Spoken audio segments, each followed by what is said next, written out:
안녕하세요 여러분, 반갑습니다. 찐언니 심리TV 이정입니다. 네, 오늘은 여러분들과 그 사람들 중에 타인, 세상의 에너지를 흡수만 하는 사람이 있고, 반면으로는 에너지를 흡수하고 또 돌려주고 나눠주는 사람들이 있다는 그런 얘기를 좀 한번 나눠보려고 해요. 제가 이 영상을 다루는 이유는 좀 여러분들이 인간의 마음, 정신, 의식에 대해서 좀 더 이해를 도움을 받으시기를 바라고, 또 한편으로는 이왕이면은 에너지를 흡수만 하는 사람보다는 흡수하고 나눠줄 수 있는 사람들을 내 주변에 좀 친구나 지인으로 많이 두면 내 삶도 훨씬 풍요로워지고 훨씬 더 즐거워질 수 있겠죠. 훨씬 더 행복한 삶을 사는데 도움이 되기 때문에 그 부분에서 좀 도움되는 지식을 전해드리고 싶어서 오늘은 그 영상을 다뤄보도록 하겠습니다. 근데 이게 두 부류의 사람들을 두 부류의 사람 혹은 두 부류의 그 의식에 관한 이야기들을 다 다루기가 너무 길어서 오늘은 좀 에너지를 흡수만 하는 사람들의 의식, 정신세계는 어떤 모습인지, 반대로 에너지를 이 편에서는 이제 나눠주기까지 하는 사람들은 어떤 모습인지 그거를 좀 나눠서 다뤄드릴게요.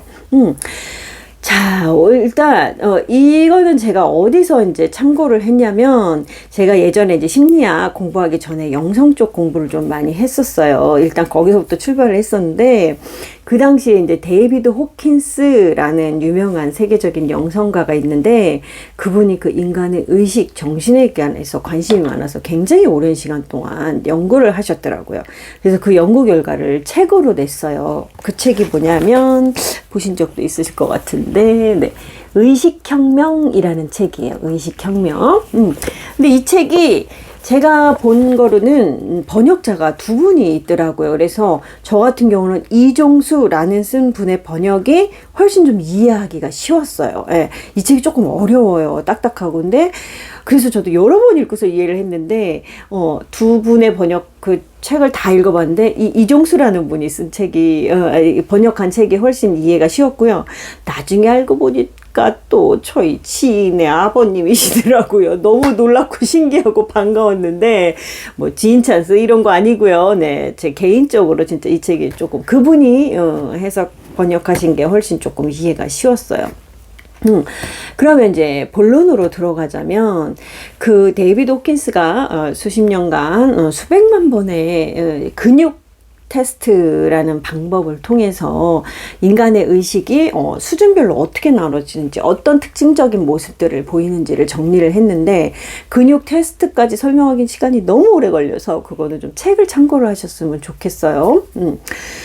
이분에 의하면은 20이라는 수치부터 시작해서 20의 수치심으로부터 시작해서 뭐 그 위에 뭐 우울도 있고 뭐 절망도 있고 두려움도 있고 뭐 자존심, 용기, 그 더 위로 가면은 뭐 이성이라든가 사랑, 중용, 깨달음 이런 단계까지 쭉 이분이 나눴어요. 실험을 통해서. 참 인간의 의식을 그렇게 좀 나눈다는 것도, 수치화 시킨다는 것도 굉장히 신기하더라고요. 어쨌든 그렇게 이제 도표를 만들었어요. 그래서 그 도표를 제가 띄워드리고 화면에 띄워드리고 이제 좀 설명을 해보려고 해요. 그 의식의 지도라고 이렇게 만들어 갖고 쭉 이렇게 이제 세로로 쭉 정리를 해놨어요. 수준, 깨달음부터 수치심에 이르기까지 의식의 지도가 있고, 그 중간에 기점이 되는 게 용기, 200의 수치인 용기가 되는 거죠. 그래서 이 200인 용기 부터 시작해서 그 위에 개념들이 바로 그 위에 있는 수준에 속하는 사람들, 이 에너지장에 있는 사람들은 에너지를 흡수하면서 또 나눠줄 수 있는 사람들이에요.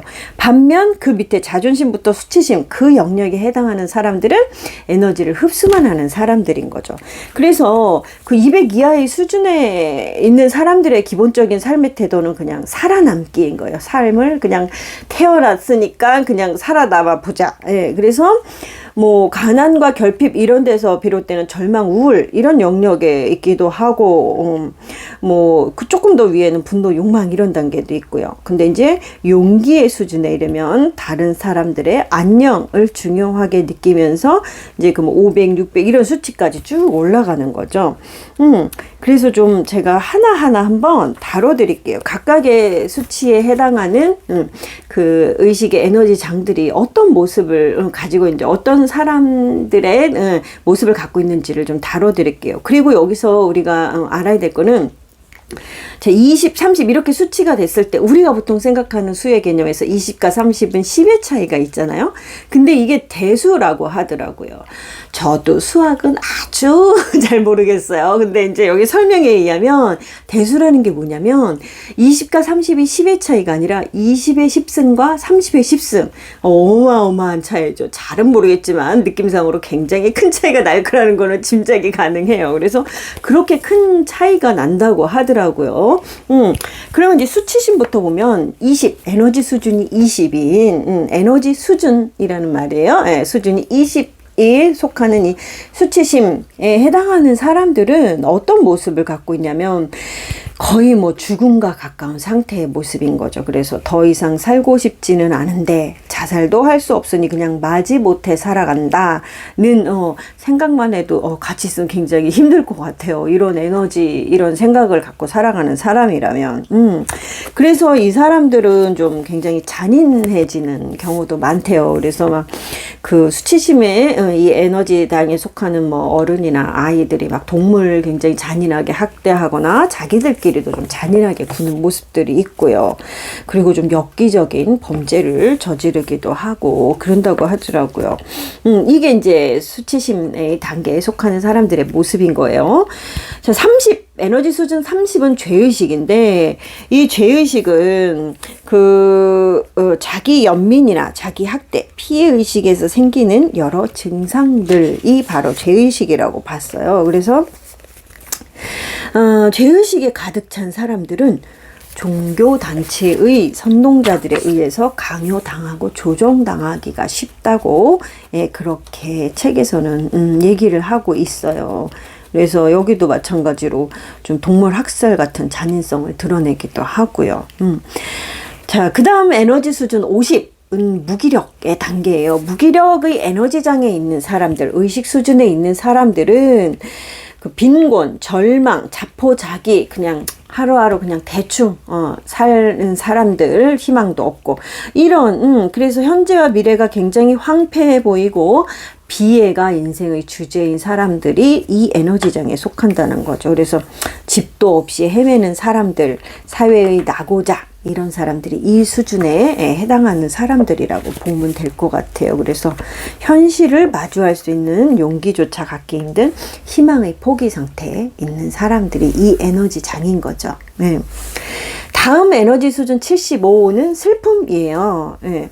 그래서 슬픔, 상실, 낙담의 수준인 거죠. 그래서 사람들이 계속되는 후회와 우울함으로 인생을 살아가고 비탄, 공허, 과거에 대한 후회가 이 수준을 지배하는 사람들의 모습이라고 해요. 막 만성적인 도박, 아니면 이제 돈, 건강, 직장, 뭐 친구, 가족, 기회를 잃은 사람들이 여기에 속한다고 하더라고요. 그래서 좀 심각한 우울증이나 죽음을 불러오기도 하는 에너지 수준의 모습인 거죠. 그러니까 심각한 좀 우울증에 있는 사람들, 무기력한 사람들도 요 수준에 있는 거죠. 그래서 요즘 여기 아래쪽에 에너지의 기본적인 이 수준의 모습들은 거의 그냥 에너지가 활성화되지 않는 사람들, 정말 자포자기 낙담의 상태로 살아가는 사람들이 이 에너지장에 속한다고 볼 수가 있어요. 조금 이제 나아지면 두려움, 100의 수준인 두려움이 되는데, 두려움은 이제 좀 더 에너지가 활발해지는 거죠. 그래서 위험에 대해서 두려움을 느낀다. 이거는 그래도 건강한 편이라는 거예요. 그래서 이 수준의 사람들에게는 세상이 위험해 보이고 함정과 위협으로 가득 차 있는 것처럼 보인다. 그러니까 세상에 대해서 굉장히 불안이 높고 뭐 사람들의 그런 마음들을 굉장히 부정적으로 해석하고 이해하고 의심하고 이런 모습들이 여기에 해당하는 거죠. 그래서 이 두려움은 독재자가 민중의 통제를 위해서 공식적으로 사용하는 두려움에 이제 이렇게 휩싸여 있는 사람들 통제하기 굉장히 쉬우니까 그런 도구로 쓰인다고 하더라고요. 그래서 두려움은 개인의 성장을 제한하고 억압의 상태를 초래한다고 그렇게 얘기를 해요. 그 다음에 이제 조금 더 높은 수준이 욕망 125. 여기서 이제 좀 더 많은 에너지들이 나타나기 시작을 하는 거예요. 그 이전 단계는 에너지가 너무 낮았다면 뭐 우울, 절망 이런 수준은, 근데 이제 두려움부터 시작해서 조금 더 에너지들이 활성화되기 시작하면서 좀 더 사람들이 움직이기 시작하는 거죠. 그래서 욕망의 수준에 속한 사람도 우리 참 많이 봐요. TV 같은 데서도. 네. 금전, 명예, 권력에 대한 욕망이 큰 거죠. 그래서 이 사람들이 이제 인생의 원동력으로 요거 욕망을 삼는 거죠. 그래서 욕망은 또한 집착이기도 하죠, 결국은. 그래서 욕망이 인생 자체보다 더 중요한 것이 되어버릴 수도 있다 그래요. 그래서 자신의 행동 동기가 어디에 있는지 인식하지 못하고 그냥 욕망에 사로잡힌 거, 이거 이런 거죠. 그러니까 내가 뭔가 이렇게 삶을 살면서 좀 삶의 중간중간 쉼표를 찍고 좀 내 가족 혹은 자연 속에서 누리고 행복, 소소한 진짜 행복을 찾고 누리면서 사는 사람들이 아니라 막 그 욕망에만 딱 몰두해 갖고 죽어라 주구장창 일만 하는 사람, 돈을 벌기 위해서 아니면 뭐 권력을 갖기 위해서 많이 보죠, TV에서. 이런 사람들이 바로 여기에 속하는 거예요. 뭔가를 이뤄도 또 불만족스러워서 또 채찍질을 하고 또 이뤄야 되고 또 채찍질을 하고, 아이고 왜 말이 이렇게 계속 그렇게 가는 사람들이 여기에 해당하는 거죠. 즐길 줄 모르고 만족할 줄 모르고 무조건 달리는 사람들이요. 그래서 우리 그런 거 있잖아요. 막 도대체 재벌들은 저렇게 돈이 많아, 다 쓰고 평생 다 쓰고 죽어도 남을 돈을 왜 놔두고 저렇게 형제끼리 싸움박질을 하고 또 막 사업 확장을 무리하게 하고 왜 저렇게 살까 싶은데, 그게 바로 여기에 해당하는 모습인 거죠. 그래서 만족이란 있을 수 없으며 하나를 채우고 나면 다른 무언가를 또 채우고 싶어지는 그런 모습인 거죠. 그 다음이 150 분노, 에너지 수준이 150이 분노예요. 신기하지 않아요? 막 슬픔 이런 거보다 분노가 훨씬 높은 에너지장인 거예요. 그래서 분노가 우리가 잘못 쓰면은 뭐 큰 이제 안 좋은 결과를 일으킬 수 있는, 조절을 못했을 때 그런 거기도 하지만 그 살인이나 전쟁 같은 거로 연결이 될 수도 있죠. 근데 이 수준은 죽음의 주위에서 맴도는 자포자기, 무기력, 이런 낙담의 상태가 아니라 훨씬 거기서 벗어난 상태인 거예요, 분노의 상태는. 그래서 파괴적일 수도 있고 건설적일 수도 있죠. 부당함을 느끼고 혁명을 일으키는 거는 분노의 에너지장에서 충분히 가능한 거예요. 그래서 억압된 사람들이 해망될 수 있는 그런 분기점이 될 수도 있는 거죠. 사회구조에 대변력을 가져오는 사회운동, 이런 것도 여기에 해당하는 모습이고요. 그래서 분노는 요렇고, 마지막, 에너지를 흡수하는 사람들, 마지막 단계 에너지 수준 175가 뭐냐면 자존심이에요, 자존심. 자존심에 이른 사람들은 낮은 에너지장에 있는 사람들에 비해서, 낮은 에너지장 낙담하고 비관적이고 이런데 훨씬 이 에너지에서 사람들은 훨씬 좀 긍정적이라고 봐요. 그래서 수치심이나 죄의식, 두려움에서부터 훨씬 비약한 상태인 거죠. 근데 이제 이 자존심이라는 게 왜 흡수하고 나눠주는 긍정적인 에너지장이 아니라, 긍정적인 에너지장 200 이상은 우리가 power이라고 표현을 했고, 그 밑에는 force라고 표현을 하더라고요. 왜 자존심은 force에 속하는가? 이 자존심은 방어적이고 약점투성이라고 봤는데요. 왜냐하면 이 자존심이 외부 조건에 의존해서 생기는 것이다. 그래서 이것이 없이는 외부 조건, 뭐 좋은 차, 좋은 집, 뭐 명품백, 막 이런 거, 외제차 이런 거, 이런 거 없이는 언제라도 낮은 수준의 의식으로 돌아갈 수 있기 때문에, 그리고 또한 비난에 약하기 때문에 자존심은 200 이상의 에너지장이 아니라 175의 에너지장으로 본 거예요. 또한 자존심의 약점은 오만과 부정, 오만. 그래서 오만한 사람들은 뭐냐면은, 이 자존심에 가득 차서 오만한 사람들은 의식의 성장을 스스로 차단하죠. 본인이 더 이상 성장할 필요가 없다. 어디 가서 배우는 걸 수치스럽게 여기는 거예요. 내가 다 알지 못하고 나는 좀 더 성장하고 싶고 나는 좀 더 배우고 싶다 해야지 성장을 하죠. 근데 배울 생각을 안 해요. 자존심 세서 내가 뭘 배워야 돼 더 이상, 이런 태도인 거죠. 그래서 자존심은 진실한 성장과 명예를 안겨줄 수 있는 참된 내면의 힘을 가로막는 커다란 장애물이다 라고 데이비드 호킨스는 얘기하고 있어요. 네, 그래서 오늘은 요렇게 이제 에너지를 흡수만 하는 사람들의 의식의 에너지 장에 어떤 모습들이 있는지 그거를 살펴봤어요. 자, 200은 용기인데요. 왜 용기일까? 저 예전에 굉장히 그게 이해가 안 갔는데 심리학을 공부하고 사람들을 보면서 왜 용기인지를 알게 됐어요. 그 얘기는 다음 편에서 더 나누도록 하겠습니다.